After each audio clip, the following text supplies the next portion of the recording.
Good morning friend, আবারও তোমাদের সবাইকে স্বাগত জানাচ্ছি একটি নতুন ব্লগে। আই হোপ তোমাদের ব্লগটি ভালো লাগবে। আজকেও সকাল সকাল উঠে ব্রেকফাস্ট বানিয়ে নিয়েছি। তো সেরকম কিছুই নয়, 4টে পাউরুটি শিখেছি আর 2 কাপ চা। তো আমার হাজব্যান্ডের যেহেতু সকালে স্কুল, তো একটু খেয়ে দিয়ে চলে গেল, আর আমিও একটু খেয়ে নিলাম। সকালবেলায় ঘুম থেকে উঠেছি 5:30 মতো, ওকে রেডি ফেডি করে স্কুলে চলে গেল। তারপরে আমি এই যে ঘরের কাজে এলাম। আর সকালবেলায় দেখবে ঘুম থেকে উঠে খুব একটা খাওয়ার ইচ্ছাও থাকে না, মানে অল্প পরিমাণে খেতে ইচ্ছা করে। তো ওই জন্য পাউরুটি আর একটু চা খেয়ে নিলাম। তারপরে যে 2টো নাইটি কেনা হয়েছিল কালকে, তো ওগুলোই ভাবছিলাম যে কতটা মানে আমাকে মারতে হবে। মানে অনেকটাই বড় হচ্ছে নাইটিগুলো। আমার যা রোগা পাতলা শরীর, স্বাভাবিক নাইটিটা একটু বেশি মারলে আমার ফিটিংস হবে না। তার জন্য দেখে নিচ্ছি, তোমাদেরকেও দেখিয়ে দিচ্ছি। তো নাইটিগুলো খুব ভালো, কাপড়টাও খুব ভালো, বিশেষ করে এই লাল যে নাইটিটা, এটা তো খুবই ভালো, লাল আর ব্ল্যাক চেকচেক আছে। আর ওই যে পিঙ্ক কালারের নাইটিটা, হালকা পিঙ্ক, সেটাও ভালো। তো তার মধ্যে আমার এই যেটা আমি ভাঁজ করছি, এই নাইটিটা আমার সব থেকে ভালো লেগেছে।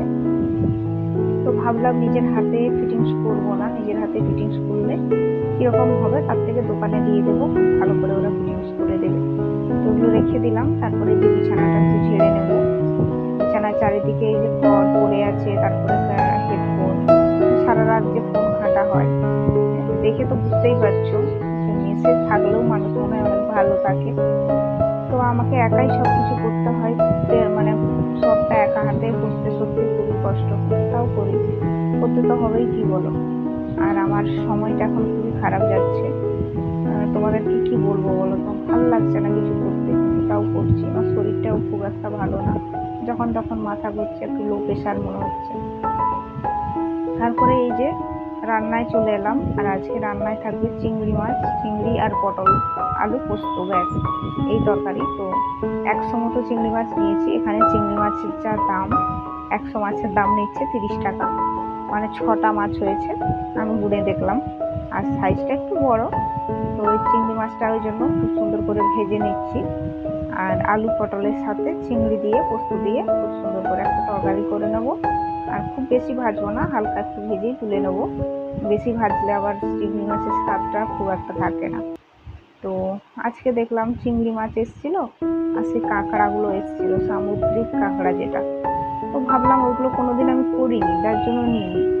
তো এখানে একটা কাজের মাসি আছে, আমি যাদের বাড়িতে থাকি, সে বললো যে ওগুলো তো খেতে ভালো লাগে, তুমি 2টো নিয়ে নিতে পারতে। আমি বললাম যে আমি পরিষ্কার করতে সেরকম ভাবে পারবো না। তো মাসি বললো আমি পরিষ্কার করে দেবো, তুমি 2টো নাও। আবার 2টো কাঁকড়া নিলাম। তো সেগুলো রেসিপি করবো, কাঁকড়ার ঝাল করবো, সেটাও তোমাদের সাথে শেয়ার করব। এই যে পটল আলুটা পেঁয়াজ দিয়ে খুব সুন্দর করে ভেজে নেব, যাতে মানে পটলটা ভাজা ভাজা হয়ে যায়। আর যে কোনো তরকারি দেখবে একটু বেশি ভেজে করে রান্না করলে তার টেস্ট কিন্তু খুব সুন্দর হয়।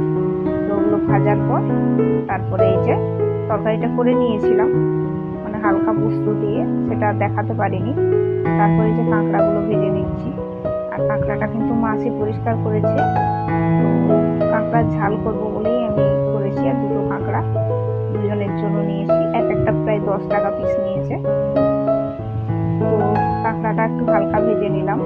তারপরে ওখানে দিয়ে দিলাম হাফ মতো পেঁয়াজ কুচি, মানে এটা একটা পেঁয়াজ কুচি নয়, হাফ দিয়েছি, একটা মিডিয়াম সাইজের হাফ পেঁয়াজ কুচি দিয়েছি। আর হচ্ছে আদা রসুন বাটা, তার সাথে একটা শুকনো লঙ্কা বাটা, ব্যাস। এটা এবারে খুব সুন্দর করে মশলাটা কষিয়ে নেব। আর মশলা থেকে যখনই তেলটা ছেড়ে যাবে, তখনই একটু হালকা হলুদ আর একটু জিরা গুঁড়ো দিয়ে দেবো। আর মশলাটা আবার একটু কষিয়ে নেব। সেই কাঁকড়া খেতে কিন্তু খুব ভালোই লাগে, কার কার ভালো লাগে অবশ্যই কমেন্টে জানাবে। আমার তো খুব ভালো লাগে, কিন্তু আমাদের ওই সাইডে খুব একটা পাওয়া যায় না এগুলো। এই সুন্দরবন এলাকা বা এই মানে যেখানে নদীর সাইড, মানে নদীর পাশে, সে জায়গাগুলোতে পাওয়া যায়। তো যাই হোক, খুব সুন্দর করে মশলাটা কষিয়ে নিয়েছি, মশলা থেকে বেশ সুন্দর একটা গন্ধ বেরোচ্ছে, আর হালকা হালকা তেল ছেড়েছে, তোমরা দেখতেই পাচ্ছ। এরপরে যে ভেজে রাখা যে কাঁকড়াটা, সেটা দিয়ে দেবো। আর অনেকটা কিন্তু এই রেসিপিটা কি বলতো, মাংসের রেসিপির মতো। অনেক সময় কাঁকড়া ভাপাও করা যায়, মানে না ভেজে। তোমরা ওই টিফিন কৌটার মধ্যে সব মশলাকে মাখিয়ে আর জলের মধ্যে দিয়ে দেবে, মানে একটা কড়াইয়ে জল দিয়ে টিফিন কৌটাটা বসিয়ে দেবে সেদ্ধ হতে, দেখবে মানে খুব সুন্দর লাগে খেতে। আমি করিনি, মানে আমার মা করেছে, সেটাই দেখেছি। সেই যে তারপর খুব সুন্দর কষিয়ে হালকা জল দিলাম, এটা এখন সেদ্ধ হতে দেবো। তো আজকের এই দুটো রেসিপি তোমাদের যদি ভালো লাগে অবশ্যই কমেন্ট করো, আর যারা ভিডিওটি দেখছো প্লিজ একটা লাইক করে দিও। আর তোমরা যদি আমার প্রতিদিনের ব্লগ ভিডিও দেখতে চাও আর এরকম সুন্দর সুন্দর রান্নার রেসিপি দেখতে চাও, তাহলে অবশ্যই আমার চ্যানেলটা সাবস্ক্রাইব করে আমার সঙ্গে থেকো। তারপরে এই যেটা সেদ্ধ করতে দিয়ে দিলাম, তো কিছুক্ষণ পর এলাম, তো দেখো রেসিপিটা কি সুন্দর হয়েছে। তো আজকে ভিডিওটা এত দূরই রইল, অবশ্যই তোমরা পাশে থেকো।